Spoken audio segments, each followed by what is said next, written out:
Hey LAN Party Gamers, welcome back to another build guide. And after building inside of the Sliger case for our Cerberus build with Little Green, I was left over some parts that we didn't end up using for that build because that case was so perfect.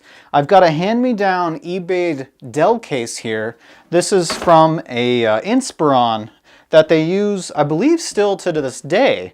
And it is, generally speaking, a standard ATX or MATX case, but it does have some oddities about places where you're supposed to put screws in. The cutout for the power supply on the back side is an odd shape as well, but taking a closer look at it, the size for the motherboard tray, the location of the I/O shield, the spacing for an ATX power supply are all there. So with some modification and a little ingenuity for front I/O, well, this could make a pretty good MATX computer for somebody just trying to get into doing some light gaming or maybe some emulation. And with the parts we have left over from our previous build, this motherboard is from the ammo can computer that I recently upgraded to an i5.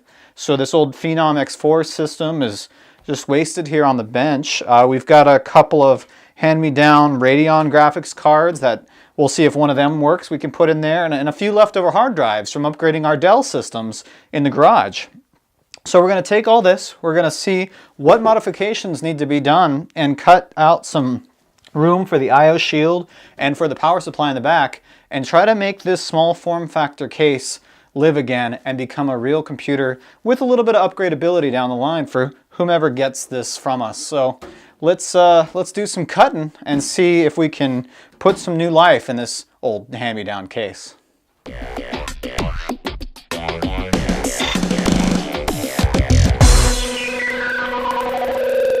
So one thing I noticed about a lot of these Dell cases, going back to their Optiplex line, is how toolless they are. Being able to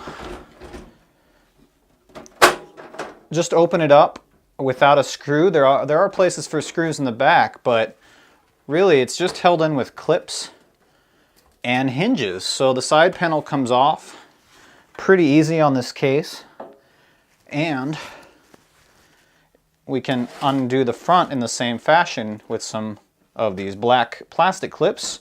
The front hinges off as well, and the side tray here just flips up and out of the way, and we're left with our bare metal.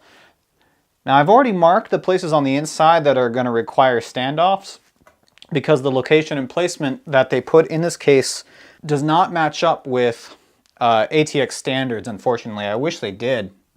And also where the ATX power supply is going to go. I'm not only going to have to cut out the rear plate, but also a section of the motherboard tray as well to make the power supply rest directly against the opposite wall of the chassis. So it's going to take the entire width of the case, but it should fit just perfectly with the side panel placed back on.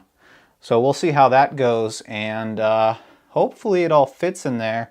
The only thing I'm worried about is when we shut it, it's not going to fit the hard drive caddies that are in here, so I'm going to have to probably remove those. So we'll have to find another place for the hard drives to go. Maybe just straight flush up against the front of the case, or where the DVD drive used to be, because we don't really need a DVD drive anymore, so we can fit a couple of SATA hard drives in there without too much issue, I'm sure. Alright, so it's been a couple days of messing around with everything, and we had to do quite a bit of work to the chassis of this Dell case. In order to fit the motherboard or even the stencil we made with the holes on it in here correctly, I had to cut out all the existing standoffs that were pre-built into the system and then mark exactly where we're going to put in our own standoffs. In order to even do that though, we had to cut out the I/O shield hole in the back, and this was kind of the scariest part because if the I/O shield is off in any one direction, left, right, up, or down, it means that the video card slots where the video cards go, they're not going to fit either. So this is kind of the hinging part of this whole case remodel. Luckily for me, one of the existing standoffs in the upper corner was actually ATX standard and fit underneath the existing motherboard hole. So I use that as an anchor point. I put in the video card as a second anchor point, and then from there on, I was able to go ahead and mark all the other holes for the standoffs, and now we're going to see if my drilling was accurate and start screwing the motherboard into our new standoffs. I also had to take off our Cooler Master cooler as it's a little too tall when we open and shut this top here. So I put in a low profile stock AMD cooler, and hopefully that should be fine for this sort of low power quad core. Now, as far as front panel headers, the original front panel had a headphone, microphone jack combo jack, an SD card slot, and 2 USB ports, and of course a power button. Now, I had an existing wiring harness from a different computer that I just kept around, and I was able to splice that open and remove each part independently, and then hot glue each part in to the back plate of this front panel. And then we went ahead and rewired and resoldered all of the front panel lights. And I'm using a, this is actually a doorbell button for a house doorbell for the power on off switch. And that's all going into another sort of sacrificial wiring harness that we had that fits perfectly where the wiring goes on the motherboard. So I'll be able to plug in one giant plug instead of a bunch of individualized plugs.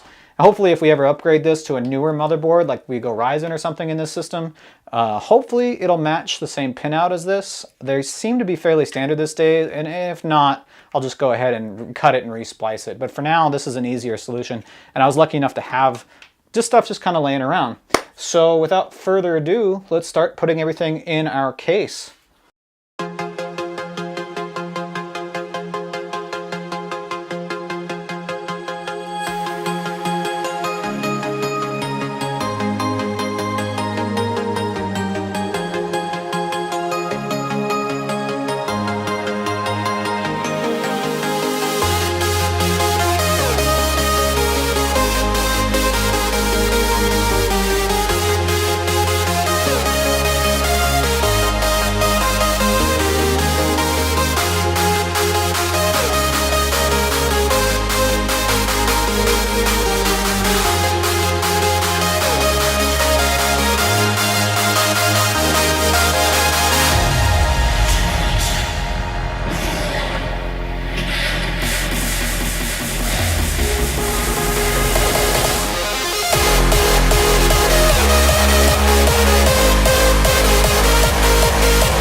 Well, we tested out the front panel headers, and I've got sound and I can record myself on the microphone.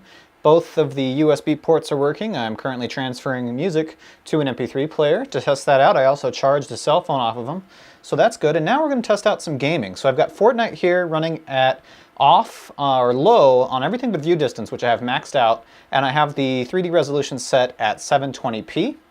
So here we are, we're landing, and it's a little choppy. When I first land here, I'm getting about 30 FPS.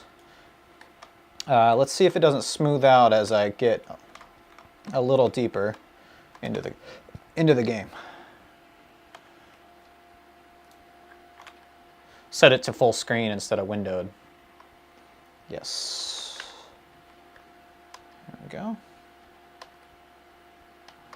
Yeah, so Fortnite about 20 to 50 FPS, but not unplayable. The only upgrade I could think to make on this would be a CPU. Okay, so let's try another game. Okay, so I'm getting right now 60 FPS now that the map's loaded. I want to make sure that I'm not locked into VSync. I'm at 720p again, because I feel like 1080 is a little low. So we're going to turn some of these other settings down. Now VSync's off. Motion blur, we're going to disable that. And as I hit OK, it's going to sort of reset the game here, so we got to wait for that to happen. All right, so now that I've got it at 720p true with anti-aliasing off, we went from 60 FPS to over double that. Oh, and of course, as the game restarted, I lost connection to the server. So let's try that one more time. Well, 70 FPS here. I can hear people talking. That's good.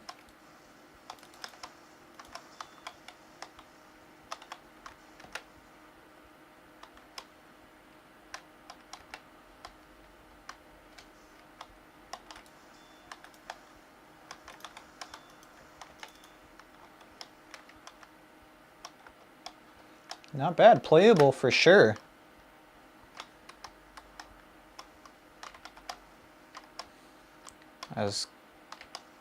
Oh, but I got stabbed in the back by a spy.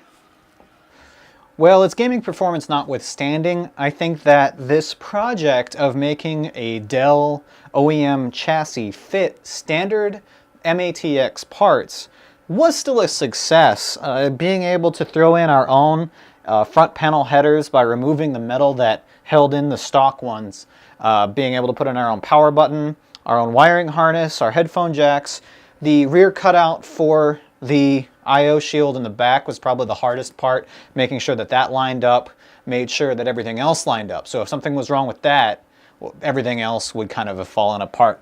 The thing I was probably most surprised in was the ability to put in the full ATX power supply. Now, I would probably recommend getting something like a Silverstone SFX or SFXL power supply if you were going to try this mod yourself, as the side panel was very hard to put on and the front panel is still kind of bulging out a little bit, but I don't think it's going to go anywhere. So this computer, although it's not all that powerful, it does have 4 cores and a 2 gig video card, so somebody could definitely use this as sort of like a learning project or maybe a kid's first computer, something to do homework on or even do some Netflix or something to that effect. Maybe a media streaming computer, who knows. It's definitely going to be a good gift for somebody, hopefully one day.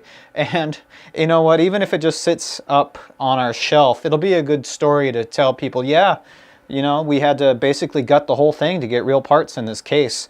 The other thing to mention is, because now it's ATX sized, we could fit any ATX style computer in here, be it Intel or Ryzen based architecture, because we know it works with ATX hardware now that we put our own motherboard standoffs in there.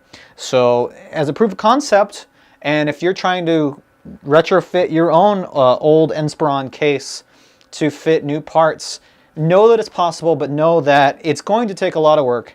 You're probably going to cut your hands more than once on the metal as you work on it, and if you don't already have a lot of the parts like we did, having the standoffs on hand, having an old MATX motherboard and the low profile cooler and everything needed, then it's probably not worth doing. Find yourself a nice small form factor case, like the one I chose was the Slager Cerberus, or if that's not on your budget, anything from Silverstone or even Fractal Design, like the Note, is a much easier to work with case than trying to fit an old Dell parts out of a Dell case and put your parts in them. So anywho, if you really like me cutting up metal and working on these kind of weird projects like this, or any of the other ones you've seen in our Custom Corner series, let me know in the comments if there's anything else you'd like to see. Give us a thumbs up if you like this kind of project again, and if you haven't yet, make sure to hit that subscribe button because it helps us out. We're nearly at 1,000 subs, which would be a landmark thing for us, and we really appreciate all you guys' help. Merry Christmas and Happy New Year to all of you guys watching this. as it comes out. It's been a crazy year, starting from CES and our rebuild of our server room till today, and we've got more. We've got CES coming up in 2 weeks. We're also running the gaming room at Anime Los Angeles in January, and if you're in San Diego, drop by the Microsoft store at the end of the month, as we're going to be doing a live tutorial on how to set yourself up with live streaming. Anyway, thanks for watching. Have a good day.